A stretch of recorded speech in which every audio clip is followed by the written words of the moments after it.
Hi, everyone. Welcome to the Labyrinth podcast. Thousands of students, less than 100 labs. How do you find your way around the maze of research opportunities?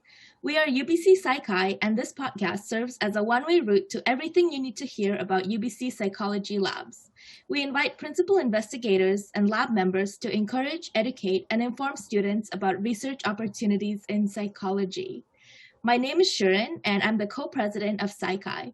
Today on episode 1, we're so lucky to have Dr. Zhao from the Behavioural Sustainability Lab as our very first guest. Thank you for joining us. How are you doing today? Thanks for having me. I'm doing great. That's great to hear. We're so excited to host you. Now, before we jump into questions, our audience may be wondering what the lab is about. I'll give a brief definition. The Behavioral Sustainability Lab researches how resource scarcity impacts cognition and behavior, and the lab develops interventions to promote resource conservation and pro-environmental behavior. Very cool. Now, that's a lot of words from me. Let's hear directly from Dr. Zhao. How would you introduce your lab to someone who's hearing about it for the first time? So my lab is geared towards solving real-world problems. Mm-hmm. Our vision is to see a world without poverty or environmental crises. So that's what we're working toward. We use psychology, behavioral economics, environmental science to come up with behavioral solutions to these sustainability challenges. That could be financial sustainability, like poverty, or environmental sustainability, like climate change. Mm-hmm. That's very interesting. I think it's a very timely concept too. And I am personally very interested in intervention programs targeted at individual behaviors. So that's very cool. Could you tell us a little bit more about what exactly motivated you when you were starting your research to start this lab and how your lab came about? Well, what motivated me was the sheer volume and extent of the problems in the world. I cannot sleep at night not knowing the solutions and what I can contribute to solving these problems. This motivation came about when I was doing my PhD at Princeton. I got involved in my advisor's work on poverty. This is my the start of my journey here. How did my lab came about? I finished my PhD in 2013, and I came to UBC to start my job as assistant professor back in 2013. So this is how I started my lab. So I founded the Behavioral Sustainability Lab at the UBC Psychology Department. And because of my joint appointment, I'm 50% in psychology, 50% in the Institute for Resources, Environment, and Sustainability. It's another department at UBC. So I founded my lab that basically consists of students from both departments. That makes sense. So 8 years strong and going. Yeah.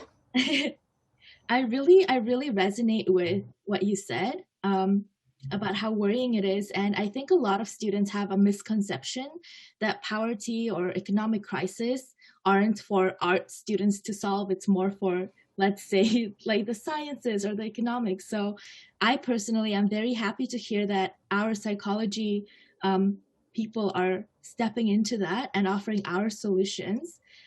So let's say a student would feel the same way and is interested in pursuing a directed studies as a more direct involvement in your lab. What are the opportunities for that?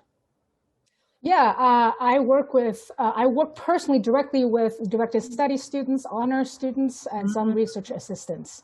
I take a somewhat unusual approach.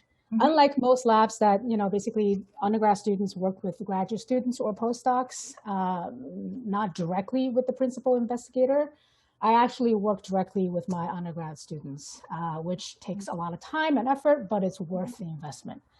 So currently, for instance, I have 3 honor students. I can't count how many directed study students at this point, and a number of research assistants as well. So yeah, so these are kind of the open opportunities in my lab, and we have somewhere close to 60 projects ongoing. So we always need more help. Oh, that's music to my ears. And I share this to many of the students who are stressing right now to find their labs. So you said you have 60 projects ongoing. Does that mean you guys are always hiring?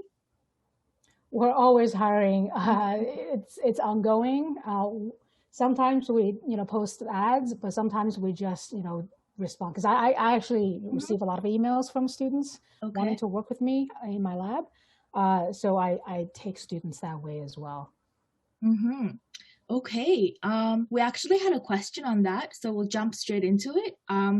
What would you say is the best way to approach you? Should students be emailing you or your lab assistants? Email me directly. That's my preferred channel. Mm-hmm.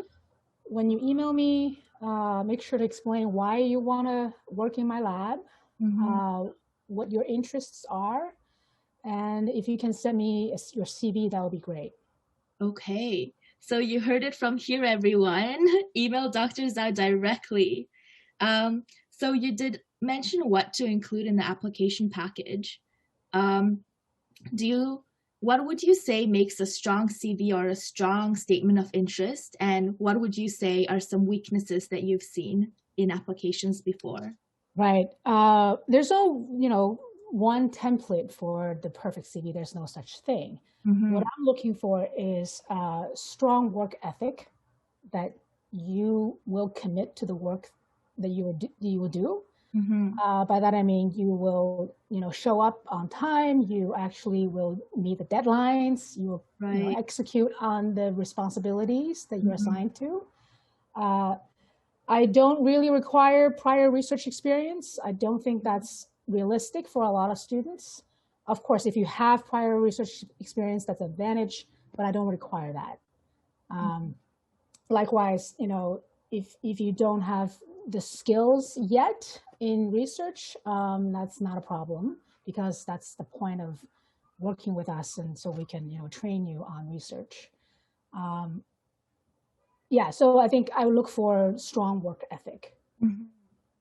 Okay, I'm actually so glad you said that, because I personally, for example, have struggled to get into my first research assistant position because I didn't have previous research assistant role. And that happened because I transitioned schools and I was experimenting between majors. And I think there's at least a few students who feel the same way. So it's actually really encouraging to hear that from you directly.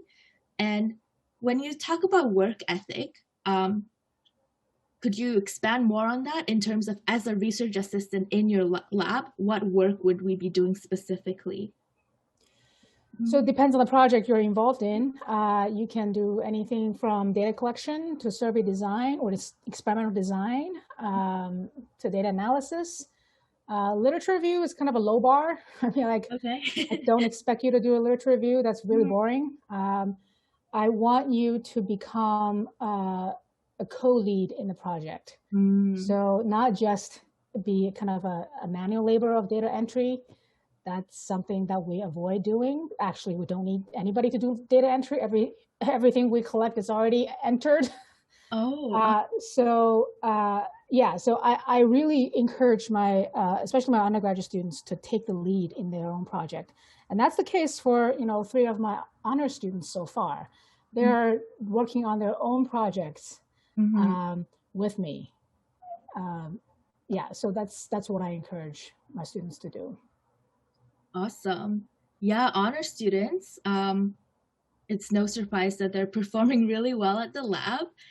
Do you have any words for students who aren't exactly honor students, who are lacking somewhat of an experience, but they really do want to show you that they have the work ethic, they can succeed in your lab? So in your lab, for example, can you give us characters you've noticed of students who are meeting that criteria you have in mind? Yeah, so I don't mean just to include honor students. Of course, I work with directed study students a lot too.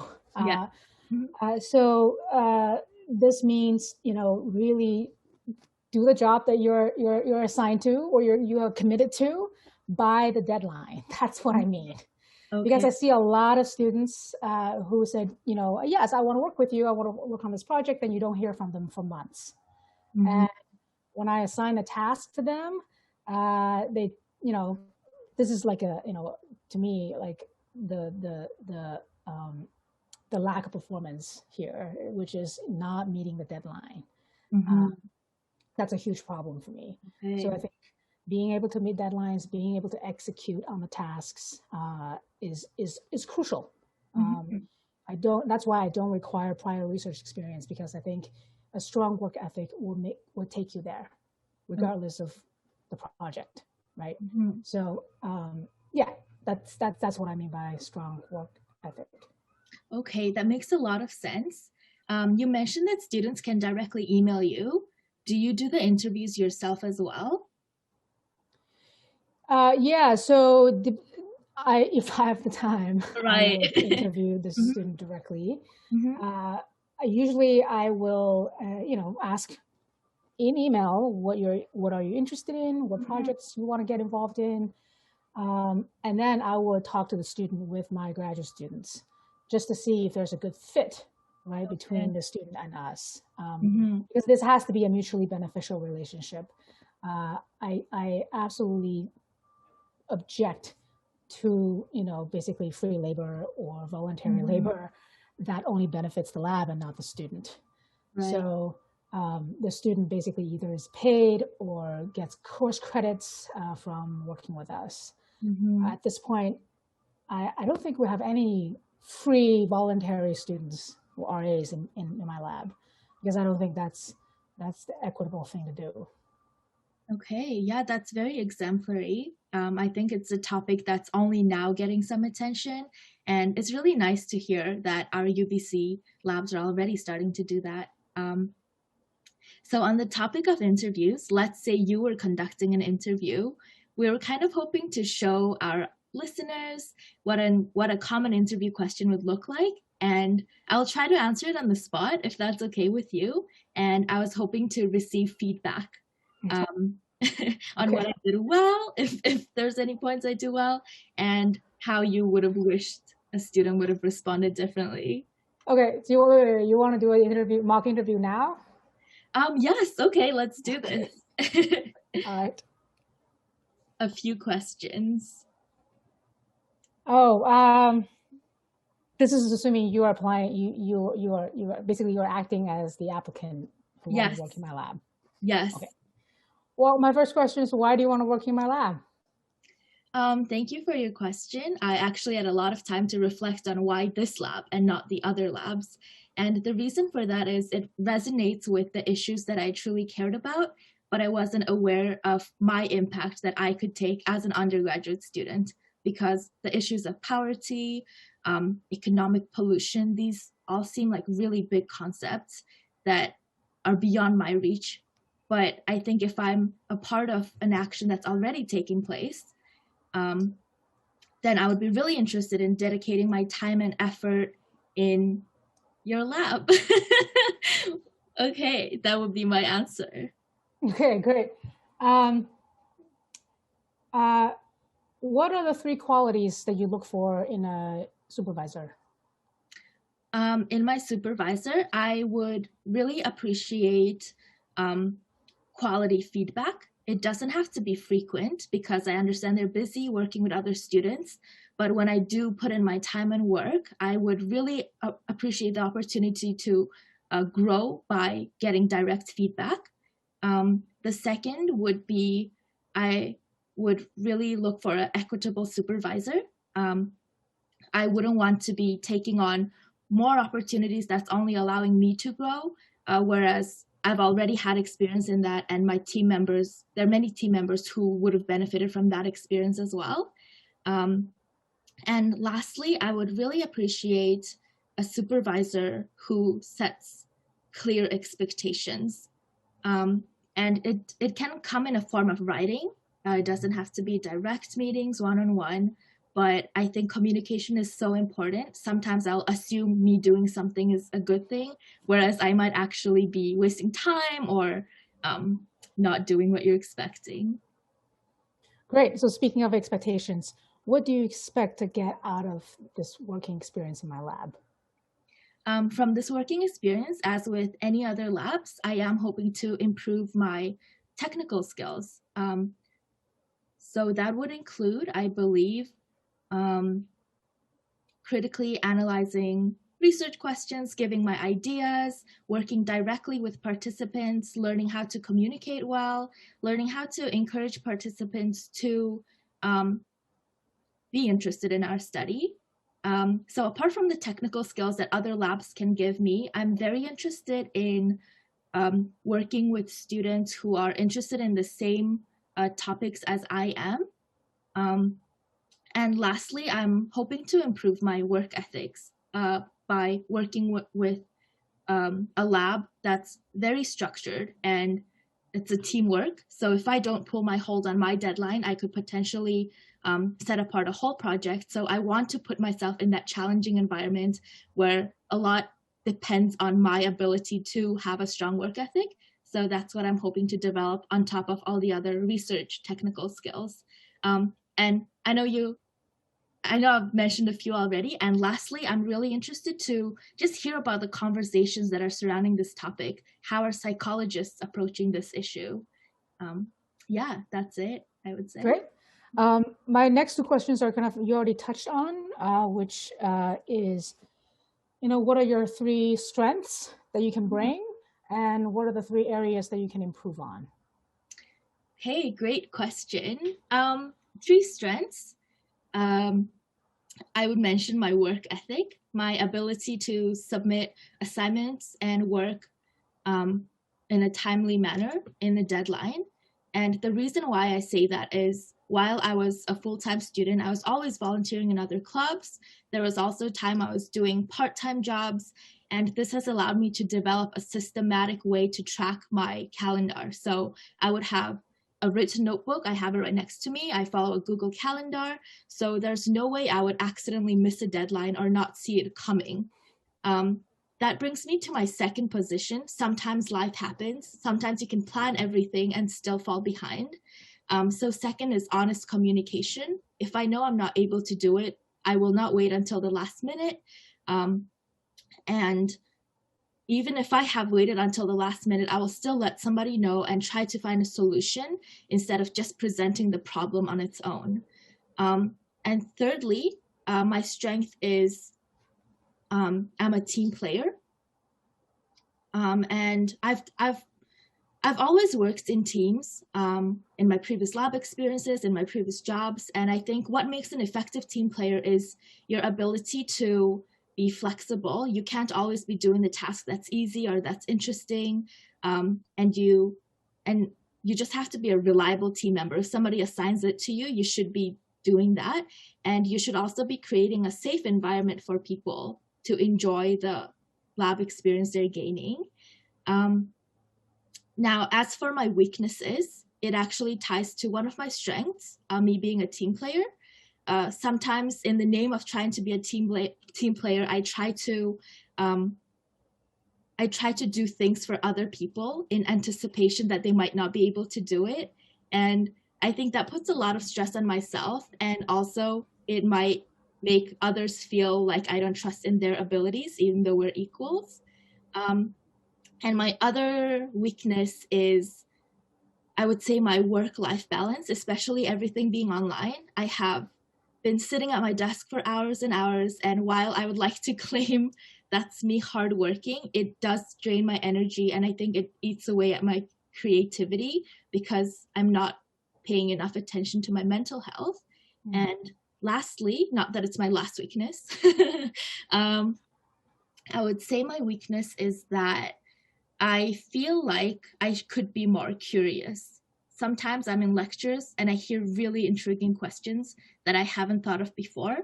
And that to me is a signal that I should be reading more to be able to arrive at those questions. And I hope in this lab that I hope to develop my curiosity in the area of resource scarcity and cognition and behavior and poverty and all that. Okay, great. Okay. Thank you, Dr. Zhao, for the opportunity to interview with you. Now time for feedbacks. That was great. You gave really great answers, much more than I would expect and much thorough than most answers I got.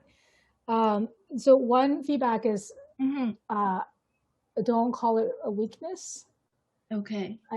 I think I asked, what are the 3 areas you can improve on? Yes. Immediately took that as a weakness. That's true. That's not what I meant. It's just to for me to understand what areas you can improve on. That also gives me an idea of what you need from me in terms of improvement. Okay. I never said a weakness, and then just try to, I don't know, reframe that language. Okay, very helpful. But that was great. That was great. Yeah, and if I was an actual applicant, I would definitely have more background knowledge in the lab itself. I think that would have helped. I think that would have helped shape all of my answers. But yeah, thank you. This exercise was so valuable, and especially you saying the reason why you're asking me my areas of growth is to better supplement our relationship that we could potentially build, to identify what you can do to address those areas. Yep. Okay. Yeah, I think, one thing is whenever I take on a new student, I try to make it clear how we will communicate. Obviously, under COVID, we can only communicate online. So emails will be my preference. If there's anything urgent, then we can set up a Zoom call. Okay. We used to meet face-to-face in person. This is before COVID, but that's probably not going to be the case for a while. So, like method of communication. And I think something you mentioned earlier is also interesting, which is getting feedback, right? So there's not a formal kind of channel to deliver feedback usually for research assistants. Whereas for graduate students, we have annual meetings to discuss your progress and all the challenges so far. But this is not the case for RAs. So I think that's a good point. I think for all the RAs out there, or the RAs to be, ask for feedback. Like, can we set up annual meeting or a meeting once a term to discuss my performance? That's really crucial, I think, to get that feedback from your advisor. That's going to help your growth. So yeah, that's a good point you raised. Okay, and I also had a question while I was answering why our lab. I always feel a little bit embarrassed just stating what's on their website, even if that's how I truly feel. I feel like they know that I'm just citing their website. What's your opinion on that? Yeah, so when you said what will be a weak application, like what would be an application that kind of failed? Direct copy paste from my website. Right. Yeah. Another kind of failure I've seen in the past was misspellings. Right. I'm kind of really allergic to misspellings, even though I make those mistakes sometimes. That would tell me something about your level of attention to details. Oh, that's people have emailed me saying, Dr. Clark, Dr. Todd. They copy and pasted the email to a person without changing the name, and that's like a fatal mistake. It simply tells me that you didn't even read what you wrote. Right. Yeah, so just be careful of these like little mistakes. Okay, and if it's not a secret, I was wondering if a student were to apply after listening to this lab podcast, how many applications are you receiving at any given semester? Is there a long wait list? Like, what should we expect? Well, no, so I receive applications all the time, pretty much every day, and I really appreciate those inquiries. Unfortunately, I wouldn't have the time to reply to every single one of them. I only apply to the ones that are thoughtful, right? So if your application email to me was very well written and thoughtful, that shows you've looked into what we're doing and you've explained well why you want to be involved, then I respond to you. I said, sure, let's set up a meeting to chat. Okay. I think the majority of emails I get are not thoughtful at all. They're copy pastes. Sometimes they don't even bother to change the name of the PI. Those emails I ignore right away. Okay. Yeah, I think in any other field they would be ignored too. So definitely a point to remember. Okay, with that, I'll ask my last question, Dr. Zhao. What are any future or ongoing projects? You did mention 60. So any of those you want to highlight to us? Okay, do you have 2 hours? That's a great question. I'm going to just highlight maybe 2. Okay, perfect. One on poverty, one on climate change. We are we are preparing a nationwide project to pilot, to test the power of direct cash transfers to reduce homelessness. That project is going to be pretty intense. We're bringing basically the model of direct giving, which is direct cash transfers, to cities across North America, to individuals experiencing homelessness. And this is a long-term project, and any help will be appreciated here. We definitely need a lot of help with this project. Okay. So that's one project. The other project on climate change is to develop a personalized carbon dashboard with the goal of reducing personal carbon emissions to address climate change. So that would involve behavior change, that would involve using nudges, these simple behavioral interventions to change behaviors at scale to reduce carbon emissions. So these are the 2 projects in a nutshell. Okay, that's very interesting. I really am personally interested in the poverty mission that long-term project you've launched. So if an undergraduate student would want to help, what tasks would they do within that project? You mean the cash transfer project? Yes. So depending on your level of skills and your interests, you can do anywhere from data analysis to design, experimental design, to data collection, to helping us prep for various experimental protocols. Yes, for now. Obviously, I think data collection will be a huge piece here. So if you can help us with data collection, that will be really great. But we also have other kind of non-data related tasks as well. So yeah, so it really depends on your interest level, your skill set. We can discuss the specific tasks. Oh, great. And a lot of labs, they do ask for a minimum number of commitments in terms of months. And given that this is a very long-term project, what would you comment on that? Well, so again, depends on the tasks. It's not like you have to be with us for 3 years. No, we can't give you the exact timeline. I mean, the timeline for the project is, over 6 years, but your involvement can be anywhere from 3 months, which is a term project. So that's like directed studies, to 6 months, to 12 months, to even longer, depending on your availability. Okay. So it's flexible.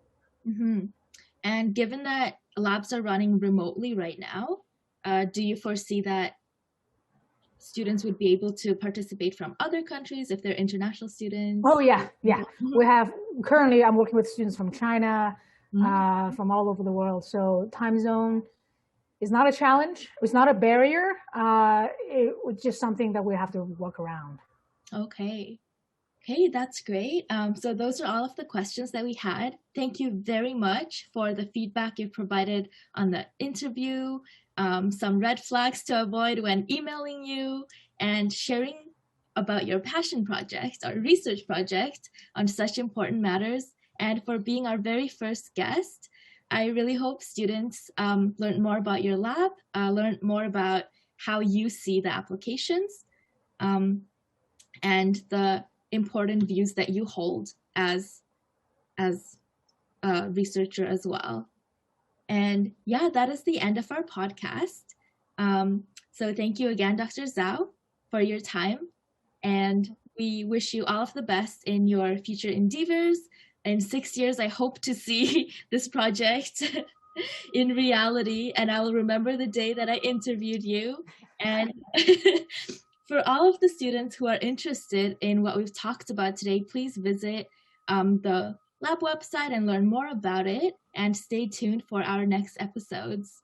Thank you. Thank you so much for having me, Shuren. My absolute pleasure. Thank you. Okay, bye. Bye.